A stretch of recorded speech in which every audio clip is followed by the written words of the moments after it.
Purse table மேல இருக்கு, தேடாதீங்க.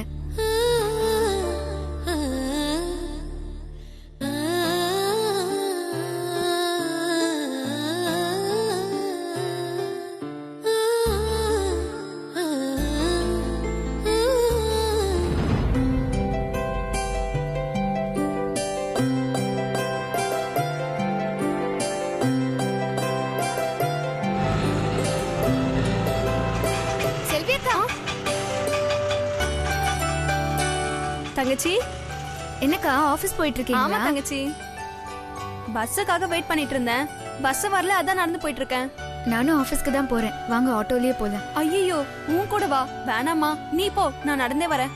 அக்கா ரொம்ப பிகு பண்ணாதீங்க, வாங்க ஆட்டோலயே போலாம். இல்ல தங்கச்சி. அக்கா வாங்கக்கா. இல்ல வேணாமா.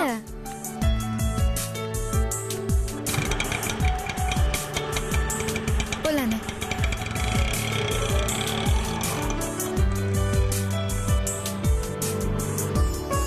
என்னக்கா அப்படி உட்காந்துட்டு வரீங்க? நல்லா கம்ஃபர்டபுளா உட்காருங்க. என் பக்கத்துல வந்து உட்காருங்க. சரி.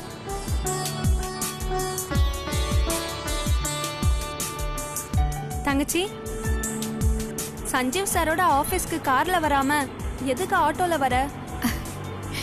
அவரு எம்டி 10 மணிக்கு தான் ஆபீஸ்க்கு வருவாரு. அவர் வர டைம்க்கு ஆபீஸ்க்கு வந்தா ப்ராஜெக்ட் எப்படி சீக்கிரம் முடிக்கிறது? அதான் நான் ஆட்டோல வரேன். ஏன் சார கூப்பிட்டா உன் கூட 9 மணிக்கு ஆபீஸ்க்கு வர மாட்டாரா? வருவாரு, ஆனா வேண்டாம். ஏன் தங்கச்சி? அவரு காலையில நல்லா தூங்குவாரு. அவர் எதுக்கு எழுப்பி கஷ்டப்படுத்திக்கிட்டு? எனக்காக அவரே கஷ்டப்படணும். அதான் நான் ஆட்டோல வந்துட்டேன். உன்னை நினைச்சா ரொம்ப பெருமையா இருக்கு தங்கச்சி. பெரிய வீட்டு மருமகனி, உன்னை பார்த்தா அப்படி தெரியவே இல்ல. பணக்கார திமிரு கொஞ்சம் கூட இல்ல. உன் கம்பெனில வேலை செய்யற சாதாரண ஸ்டாஃப்னா என்ன பாசமா அக்கான்னு கூப்பிடுற. நானும் உன்னை தங்கச்சின்னு கூப்பிட்டா ஏத்துக்கிற. லஞ்சு கூட எங்க கூட வந்து சாப்பிடுற. வீட்டுல கார் இருக்கும்போது சஞ்சீவ் சாரை டிஸ்டர்ப் பண்ணக்கூடாதுன்னு ஆட்டோல ஆபீஸ்க்கு வர. உன்ன மாதிரி சிம்பிளான ஒரு பணக்கார வீட்டு மருமகளை நான் பார்த்ததே இல்ல தங்கச்சி. உன் இடத்துல மட்டும் வேற ஒருத்தி இருந்திருந்தா பண திமிருல ஒரு ஆட்டமே ஆடி இருப்பா. ஆனா உனக்கு அந்த திமிரு கொஞ்சம் கூட இல்ல. எதுக்குக்கா திமிரு? பணம் வந்தா குணம் மாறிடுமா என்ன? நான் ஒன்னும் பரம்பரை பணக்காரி இல்லையே. எங்க அப்பா கூட ஈபில ஒரு சாதாரண லைன்மேன் தான். பணம் பகட்டு வாழ்க்கையெல்லாம் என்னைக்குமே நிரந்தரம் இல்லக்கா. பாசமும் எளிமையும் தான் என்னைக்குமே நிரந்தரம்.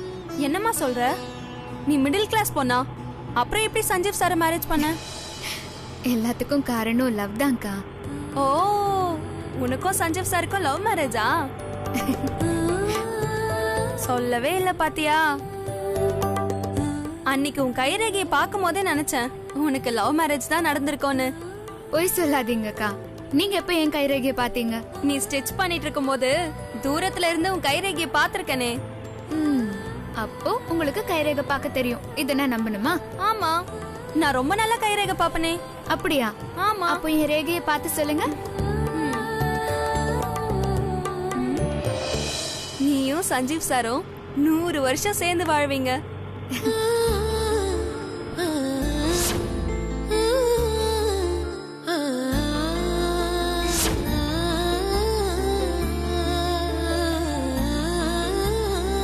அபி, என்ன ஒரு மாதிரி இருக்க? கண்ணெல்லாம் கலங்கி இருக்கு. அது ஒண்ணும் இல்லக்கா, காத்துல தூசி வந்து பட்டுருச்சு.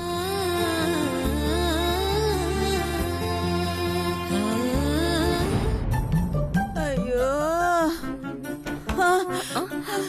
இப்படி ஆக்சிடென்ட் ஆன அம்பாசிடர் மாதிரி ஆயிடுச்சே நிலைமை. அம்மா ஏன் இப்படி வராங்க? அம்மா முடியலையே. மா, என்னது இது? என்னாச்சு? சொல்றேன், நடக்க கூடாததெல்லாம் நடந்து போச்சு. சரி வா உட்காரு. இல்ல இல்ல உட்கார முடியாது. என்ன நடந்துச்சுன்னு கொஞ்சம் தெளிவா சொல்ல. ஏன் இப்படி இருக்க?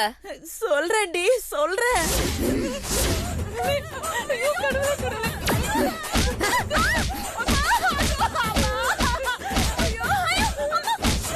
இது தாண்டி நடந்துச்சு. அந்த அனு லேப்டாப்ல இருந்து வெளியே வந்து என்னையும் மாயாவையும் வெளுத்து வாங்கிட்டாடி.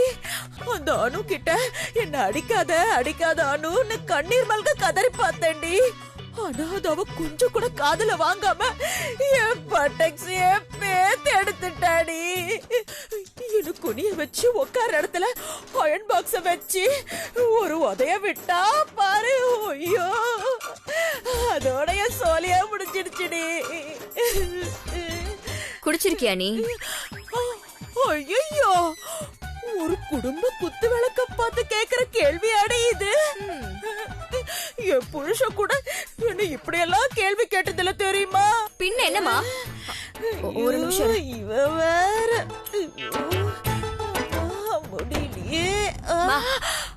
அணுவை நாம தானே குத்தி கொன்னோம். ஆமா. செத்தவ எப்படி திரும்பி வந்து உன்னை அடிப்பா? அடிச்சாளே அடிச்சாளே. நான் சொல்றதெல்லாம் ஓடி போன உங்க அப்பா மேல சத்தியமா சொல்றேன், என்ன நம்படி. நாம கொன்னாலும் ஆவியா திரும்பி வந்துட்டா. என்னையும் மாயாவைய அடிச்சு எங்க எலும்ப உடைச்சிட்டா. அம்மா, ஐயோ, அப்பா. யார் திரும்பி வந்தா?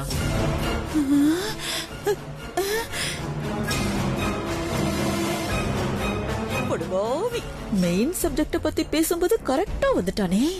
நாங்க அணுவ கொன்னத பத்தி பேசினதை கேட்டிருப்பானோ? சொல்லுங்க அத்தை, யாரு திரும்பி வந்தா? நல்ல வேளை கேக்கல. அது வந்து சந்தோஷ், நான் தான் திரும்பி வந்தேன். நீங்க திரும்பி வந்தீங்களா? புரியலையே. நான் ஷாப்பிங் போயிட்டு திரும்பி வந்தேன். அத பத்தி தான் ஸ்ரீஜா கிட்ட சொல்லிட்டு இருந்தேன். இல்ல ஸ்ரீஜா? ஆமா சந்தோஷ். சரி, நீங்க இப்படி லாரி அடிச்ச போஸ்ட் கம்ப மாதிரி குனிஞ்சுக்கிட்டே பேசுறீங்க? என்னால நிமிர முடிச்சா நிமிர மாட்டேனாடா. சொல்லுங்க அத்தை. அது வந்து சந்தோஷ், நான் ரோட்ல வரும்போது ஒரு லாரிக்காரன் பின்னாடி இடிச்சிட்டான். அதான் இப்படி क्वेश्चन மார்க் மாதிரி நான் மாறிட்டேன். என்னத்த சொல்றீங்க? உங்களை லாரி வந்து பின்னாடி இடிச்சிருச்சா? இந்த வீட்ல நான் சொல்ற எல்லா பையையும் நம்புற ஒரே ஆள் நீதான்டா. ஆமா சந்தோஷ். லாரி இடிச்சிருச்சுன்னு சொல்றீங்க, நீங்க எப்படி நிக்கிறீங்க? ஸ்ரீஜா, உட்கார சொல்ல மாட்டியா? அத்தை, நீங்க வாங்க, வந்து உட்காருங்க. வேணாம் சந்தோஷ், எனக்கு இப்போதைக்கு இப்படி நிக்கிற பொசிஷன் தான் கம்ஃபர்டபிளா இருக்கு. அட சும்மா இருங்க, இப்படியே எவ்வளவு நேரம் நிப்பீங்க? வாங்க, வந்து உட்காருங்க.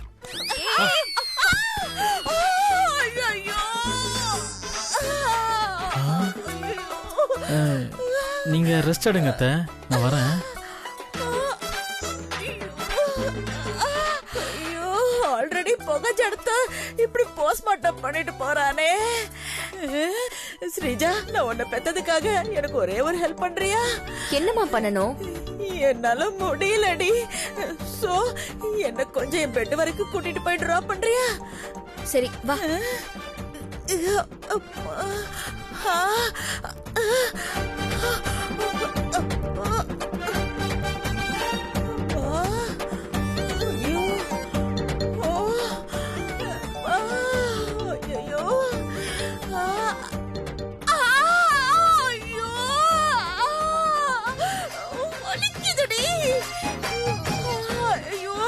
இந்த சைடுலயா?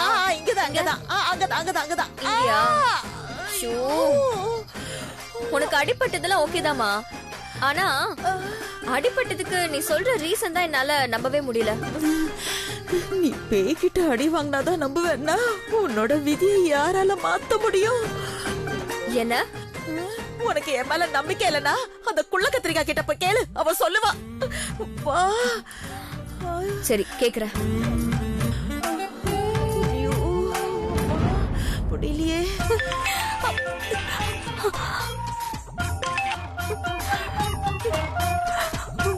சொல்லுங்க மேடம்.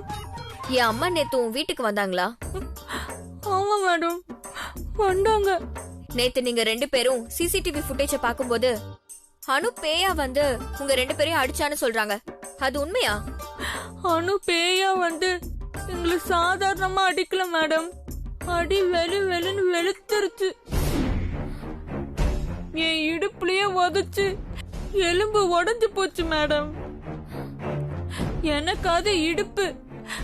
உங்க அம்மாக்கு உட்கார்ற இடத்துலயே மிதி மிதின்னு மிதிச்சு உங்க அம்மா ஆயுசுக்கும் உட்கார முடியாதபடி நல்லா செஞ்சு விட்டா மேடம். அம்மா ஐயோ அந்த அணு என் வாயில மாங்குன்னு குத்துனதுனால என் வாய் லைட்டா கூனிக்குச்சு மேடம். ரொம்ப வலிக்குது, என்னால பேசவே முடியல. குடோன்ல எரிஞ்சப்போ ரெக்கார்ட் ஆன சிசிடிவி ஃபுட்டேஜ நான் உங்களுக்கு வாட்ஸ்அப் பண்றேன், அத பாருங்க. அப்ப நீங்க நம்புவீங்க அனுதான் அபிய பேய வந்து காப்பாத்துனான்னு.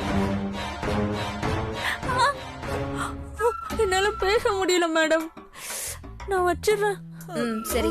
அம்மா ஏய் என்னடி சொன்ன வாடியாளு? சிசிடிவி ஃபுட்டேஜ் எனக்கு வாட்ஸ்அப் பண்றேன்னு சொல்லிருக்கா. என்ன வாட்ஸ்அப்? ஐயோ வேணாடி, அனுப்ப வேணா சொல்டி. ஃபோன் பண்ணி வந்து அடிச்சிட்டு போறாடி. வேணாடி, அனுப்ப வேணா சொல்டி. ஐயோ வேணாம். மா சும்மா உளறாத. ஐயோ அம்மா ஐயோ மா ஐயோ ஐயோ ஐயோ என்னமா இந்த காலத்துல போய் பேயாததுன்னு. அடி வாங்க முடியாது. ஐயோ நான் வரல, நான் போறேன். ஐயோ அம்மா ஐயோ அம்மா அம்மா ஐயோ அம்மா அம்மா எங்க? ஐயோ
எவ்வளவு ஆச்சு?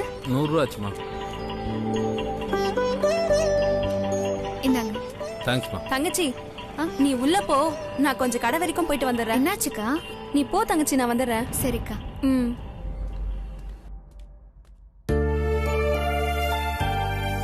ஐயோ, ஃபயர் ஆக்சிடென்ட் நடந்ததுனால ஆபீஸ் ரொம்ப மோசமா இருக்கே.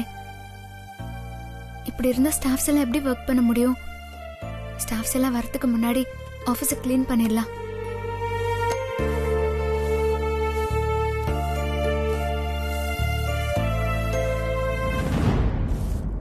என்ன தங்கச்சி, ஆபீஸ் எல்லாம் ஒரு மாதிரியா இருக்கு?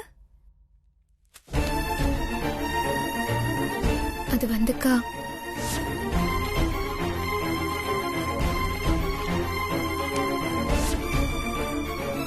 தங்கச்சி உனக்கு ஒன்னும் ஆகலையே? எனக்கு ஒன்னும் ஆகலக்கா, நான் நல்லாதான் இருக்கேன்.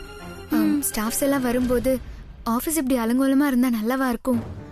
அதான் அவங்க வரதுக்கு முன்னாடி கொஞ்சம் கிளீன் பண்ணிடலான்னு. அப்ப நானும் உன் கூட சேர்ந்து கிளீன் பண்ணவா? ம், வாங்க.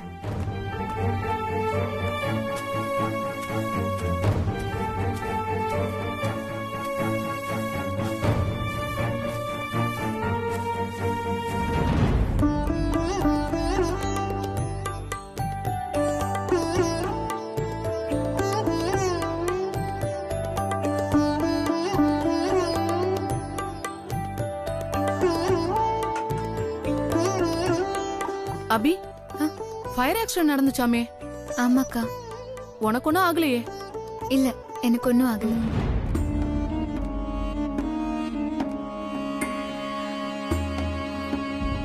என்ன இது, லேபர்ஸ் எல்லாம் வரதுக்கு முன்னாடி இவ்ளோ கிளீனா இருக்கு? வரேன் அபி. மேடம், நேற்று ஆக்சிடென்ட்ல உங்களுக்கு ஒன்றும் ஆகலையே? எனக்கு ஒன்னும் ஆகல சார். நம்ம ஆபீஸ்ல சேஃப்டி மெயின்டெனன்ஸ் எல்லாம் கரெக்டாக ஃபாலோ பண்றோம். அப்புறம் எப்படி மேடம் ஃபயர் ஆக்சிடென்ட் நடந்துச்சு? தெரியல சார். எனக்கு என்னமோ யாரோ வேணும்னு பண்ணிருப்பாங்கன்னு தோணுது. அப்படி யாரோ பண்ணிருந்தாலும் அவங்க நினைக்கிறது நான் இருக்கிற வரைக்கும் கண்டிப்பா நடக்காது.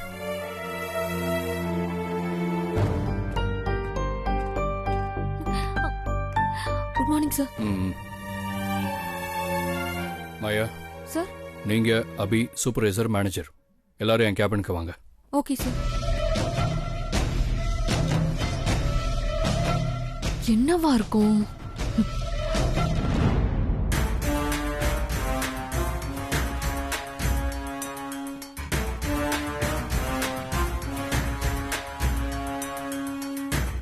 உங்க எல்லாரையும் எது கூப்பிட்டேன்னா நல்லா யோசிச்சு பார்த்தேன். எனக்கு தெரிஞ்ச வரைக்கும் ஃபயர் ஆக்சிடென்ட் தானா நடக்க சான்ஸே இல்லை. யாரோ வேணும்னு தான் இதை பண்ணிருக்காங்க. அவங்க எதுக்கு இந்த ஃபயர் ஆக்சிடென்ட்டை பண்ணோம்? எனக்கு இதுக்கு ஆன்சர் தெரிஞ்சாகும். அதனால ஒரு முடிவுக்கு வந்திருக்கேன். சார் என்ன சார் முடிவு பண்ணியிருக்கீங்க? போலீஸ் கிட்ட கம்ப்ளைண்ட் கொடுக்கலான்னு இருக்கேன்.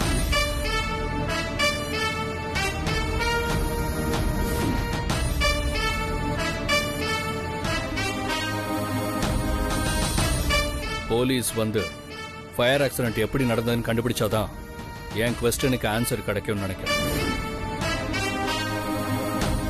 போலீஸை கூப்பிட்டு இந்த பிரச்சனையை ஹேண்டில் பண்றது சரியான சஜஷன் கேட்க தான் உங்களை இங்க வர சொன்னேன். மாப்பிள நீ சொல்றதா சரி, போலீஸை கூப்பிடலாம்.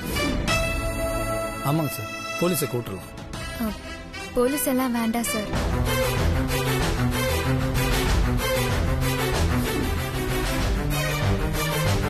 தங்கச்சி எதுக்கு போலீஸ் வேணாம்னு சொல்ற? இல்ல, நம்ம ப்ராஜெக்ட டெலிவரி பண்ண நமக்கு கொஞ்சம் தான் டைம் இருக்கு. இந்த டைம்ல நம்ம போலீஸ் கிட்ட போனா அவங்க இங்க இருக்கிறவங்க எல்லாம் விசாரணை பண்ணுவாங்க. அதனால தேவையில்லாத டைம் டிலே தான் ஆகும். அது நம்ம ப்ரொடக்ஷனை பாதிக்கும். அதுக்காக ஆக்சிடென்ட் பண்ணவங்கள அப்படியே விட்டுற சொல்றியா? நான் விட்டுற சொல்லல, இப்போதைக்கு இந்த விஷயத்த தள்ளி போடலாம் தான் சொல்றேன். ஆமா சார், அபி மேடம் சொல்றதுதான் எனக்கும் சரின்னு படுது. போலீஸ் வந்து விசாரணை பண்ணாலும் ஃபயர் ஆக்சிடென்ட் தானா தான் நடந்ததுன்னு சொல்லுவாங்க. அதுக்கு எதுக்கு சார் விசாரணை? என்ன குடோன்ல சின்னதா ஃபயர் ஆகும் போதே அபி மேடம் ஸ்மார்ட்டா யோசிச்சு ஃபயர் அணைச்சிருந்தா இவ்வளவு பெரிய பிரச்சனை வந்திருக்காது.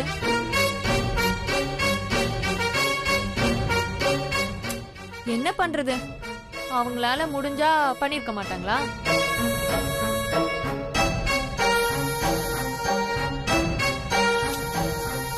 சரி, இந்த பிரச்சனையை எப்படியே விட்டுருவோம். ப்ராஜெக்ட் முடிட்டோம், பாத்துக்கலாம். Okay sir. சரி, போய் வேலையை பாருங்க. Supervisor sir. நீங்க தானே அன்னைக்கு டியூட்டில இருந்தீங்க? ஆமா சார். உங்களுக்கு யார் மேல டவுட் இருக்கா? அப்படியெல்லாம் ஒன்றும் இல்லை சார். சரி, போங்க. சரிங்க சார். மாப்பிள கொஞ்சம் வேலை இருக்கு, நான் போயிட்டு வந்துடுறேன்.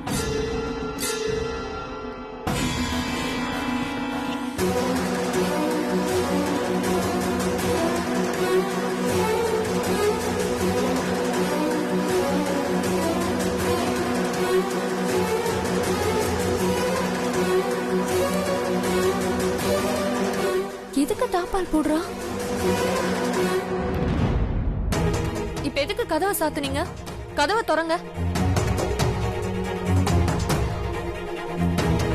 எதுக்கு கிட்ட வர?